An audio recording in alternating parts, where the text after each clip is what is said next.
podcast. Her new book, The Snowflakes Revolt, How Woke Millennials Hijacked American Media. Amber, thanks for joining us. Appreciate it.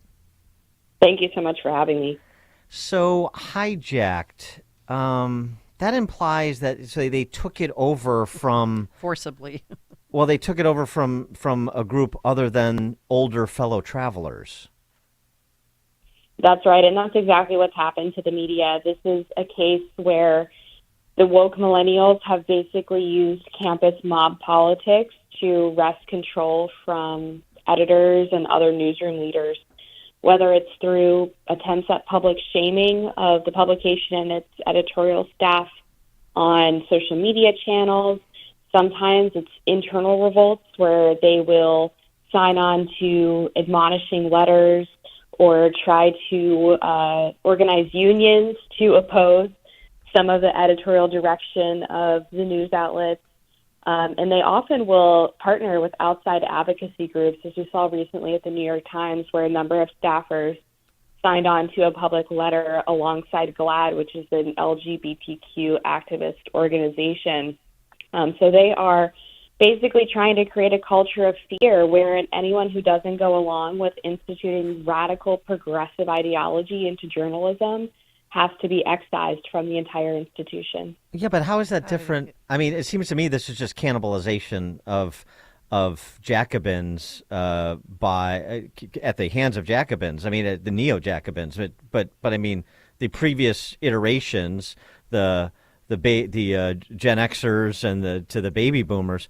It's not like those newsrooms were dominated by center-right peaceful pluralists. You're right. This is fundamentally different, though, because, yes, newsrooms were liberal. Yes, they were obviously biased against conservatives. But what's happening now is just a fundamental rejection of what were traditionally understood to be journalistic ethics. The activism that's taking place at media outlets now is about getting rid of things like striving for the truth. They don't want to have debates. I mean, even CNN, right, would have people affiliated with the Trump campaign on as contributors. They don't even want to give voices to those people anymore, these young progressives, because they truly believe that they have reached some higher plane and that they have a monopoly on truth. So anyone else's differing ideas that could challenge that truth are not allowed to be published in their papers or given airtime to. For example, in my book, I write about at Politico, where one author by the name of Gabby Orr wrote an article about the fact that the GOP was trying to advance legislation to protect women's sports from biological men. And the young people who went after her for that article said that she had not exercised her journalistic duty because she had quoted several conservatives who used the phrase biological men, which rejects the true identity of transgender women. I do have to say, too, I noted this the other day.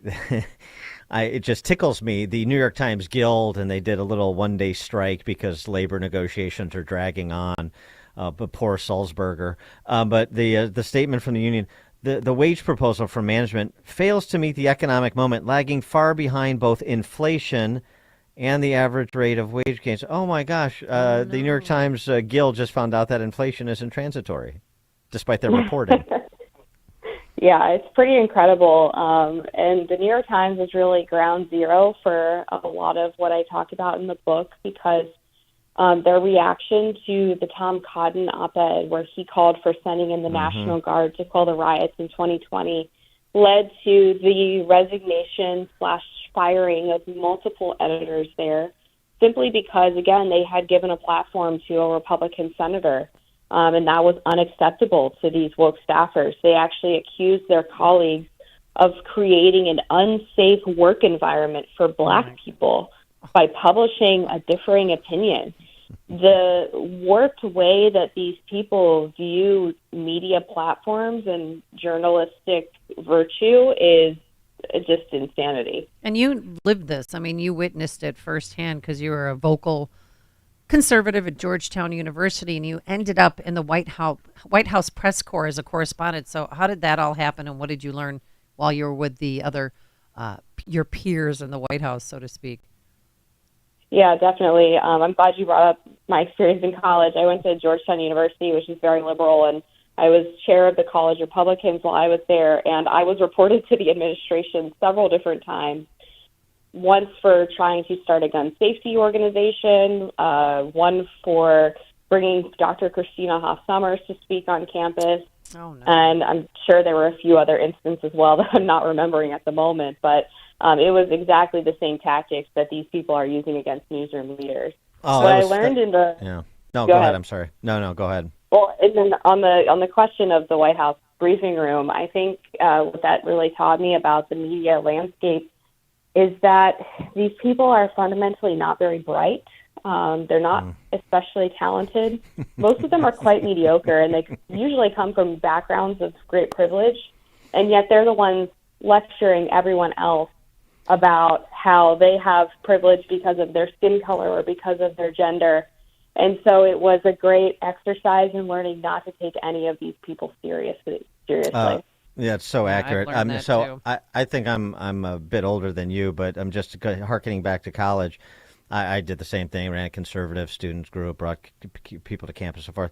I got whistled before the state senate or the state senate, the student senate, Okay, student senate, big difference. at Northwestern. So this is in the early '90s.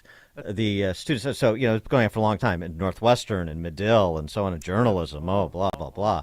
There's all of the histrionics and they like tried to remove me as the head of this volunteer conservative students group and so on and so forth for the speakers that I brought and some of the flyers that I posted advertising the speakers and so forth. But so, I mean, this has been going on for a long time. The people that are now at that mid-level or a step or two above mid-level were the people that I went to college with 25 years ago, almost 30 years ago now. And that's who dominated, and then those coming in behind them that are generation down, millennials, as you're talking about. I mean, it's just the increasing radicalization all the way from the 60s to the present. Exactly. The millennials have basically taken what was the left-wing campus culture in the 60s and 70s and turned it into Bolshevikism. It's very radical.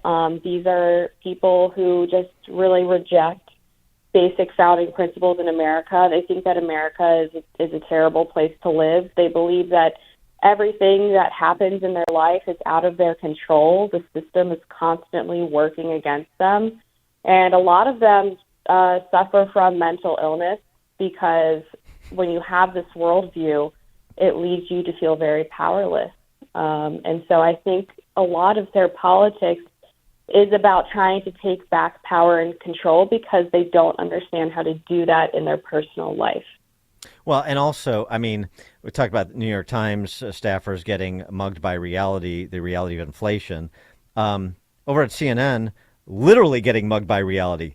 Kyung La is a correspondent. She tweeted out, "Got robbed again."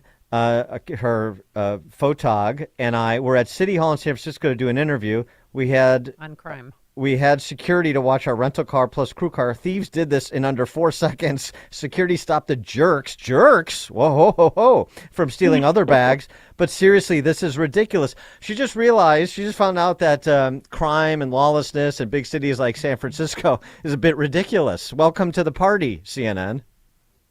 This is what they vote for. This is what they advocate for in their columns or on TV or in their news articles.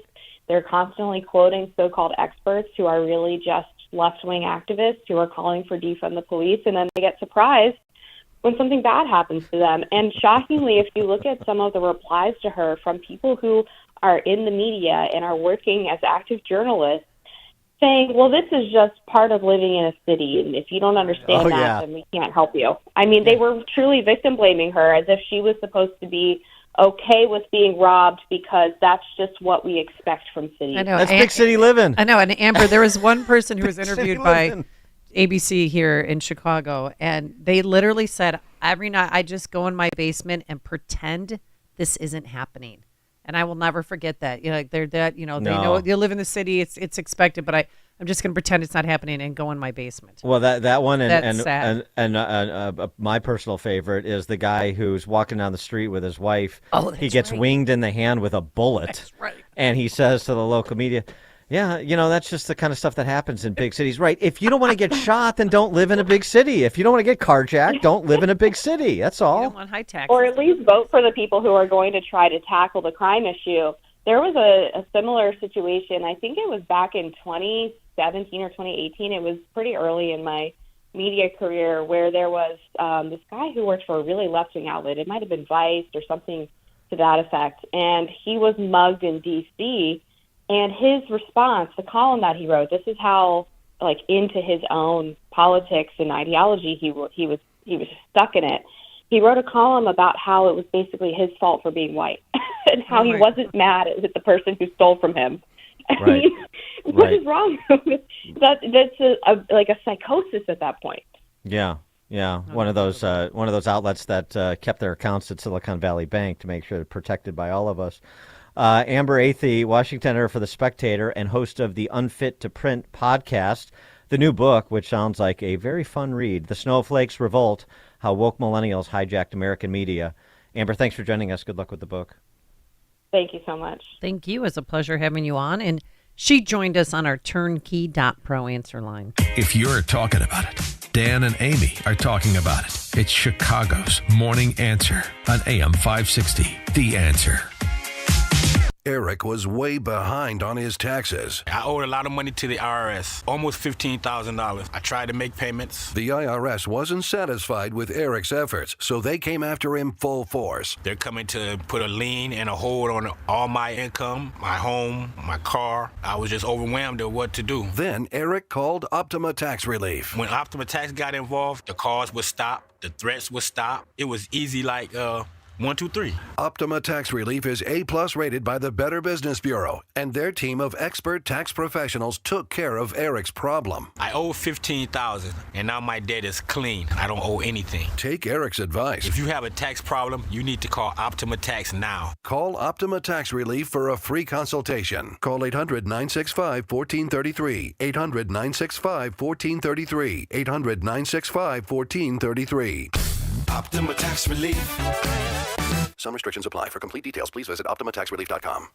Guys, a lot of people talking about testosterone, but do your homework and be sure to go to a provider you can trust. I recommend my friends at Low T Center. It's where I get my levels checked and have for the past 8 years. Low T Center exclusively specializes in men's wellness. They check all your levels, not just your testosterone, and determine the cause of any symptoms you're having and whether you're a candidate for low T or something else like low thyroid or sleep apnea. Typically, their annual health assessment is completely covered by health insurance, and they check everything, including PSA, your prostate levels, as well as thyroid, liver and kidney function, cholesterol, glucose levels, and more. Low T Center has affordable and convenient options for treatment, including monitored self-inject treatment that ships directly to you each month, so no need to come to the center each week. Make your health a priority this new year and schedule your annual health assessment at Low T Center today. It's covered by most health insurance or less than $100 cash pay. Visit lowtcenter.com to book your appointment online. That's lowtcenter.com.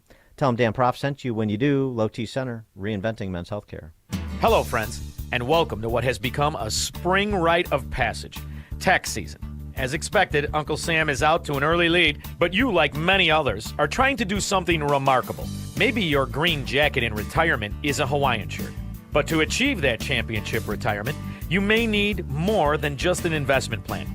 Alpha Wealth Group's Tom Fortino has found the old adage of people paying fewer taxes in retirement is not always true. If there was a way to lower your tax burden in retirement, wouldn't you want to know? Call Tom Fortino today at 630-934-1855 for your complimentary portfolio analysis. That's 630